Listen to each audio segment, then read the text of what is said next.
मैदान करबला में नवासे रसूल सल्लल्लाहु अलैहि वसल्लम और उनके साथियों की कुर्बानियों को खराज अकीदत पेश करने के लिए मुल्क भर में 9 मुहर्रम हराम की मुनासबत से मातमी जुलूस बरामद हो रहे हैं। मुल्क भर के तमाम छोटे बड़े शहरों, कस्बों और देहात में 9 मुहर्रम हराम की मुनासबत से मातमी जुलूस बरामद हो रहे हैं। शहर में सिक्योरिटी के इंतहाई सख्त इंतजामात किए गए हैं और शहर भर में मोबाइल फोन सर्विस बंद है, जबकि मोटरसाइकिल की डबल सवारी पर भी पाबंदी आयद है। इसके अलावा रेंजर्स और फौज के दस्ते भी अलर्ट हैं, जबकि शहर के तमाम सरकारी अस्पतालों में इमरजेंसी नाफिज है। इस्लामाबाद में मरकजी मातमी जुलूस सेक्टर G6 में वाक़ इमाम बारगाह असना अशरी से बरामद होगा, जो मुकर्ररा रास्तों से होता हुआ दोबारा उसी मकाम पर इख्तिताम पजीर होगा। जुलूस के रास्तों को कंटेनर्स लगाकर बंद कर दिया गया है, जबकि जुलूस में दाखिल होने वाले अफराद की सख्त जामे तलाशी ली जा रही है।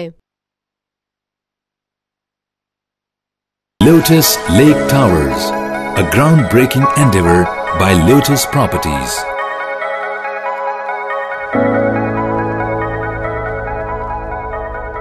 यह है खबर का जहां और आप देख रहे हैं TNN TV।